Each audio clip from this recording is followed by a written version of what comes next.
Peter Njuguna ni muthuri wa ukuru wa miaka 52 uria wiyohete na ifari ciake cia wira iria nicio hema muhuko wa nguo ciake na federa niatumite thabari ya thiku 5 kuuma kaunti-ini ya Naikuru na iria egukorwo ikirikira kaunti-ini ya Nairobi.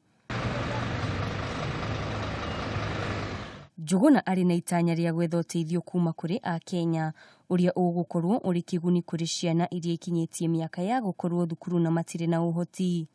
The reason why I am working for these needy students is because many parents cannot be able even to afford even to take their kids to school. And having been in the system, I know how it feels when one has to miss classes because of school fees.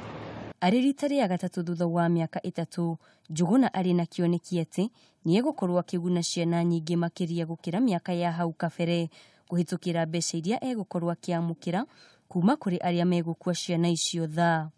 If there is a student who is needy, I request you humbly to assist that child to remain in class.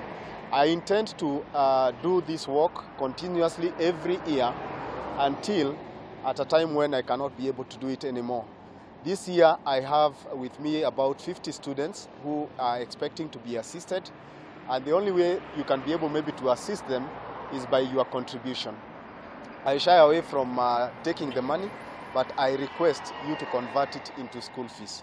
Niguo gukinyaniria kioneki giake, Njuguna ni araheana akaunti cia bengi cia mathukuru undu umwe na maritwa ma arutwo aria magiriire guteithio niguo kuhotithia aria mangienda gutuma uteithio imwe kwa imwe akaunti-ini cia mathukuru macio. I ask for sponsors to sponsor me on this trip. 20 shillings a kilometer. You can be able maybe to send it to the account of a particular student with their school and also their bank account. Normally what I do is I give you the student's name and the school and also the account number of that respective school so that you can send any amount of money towards that.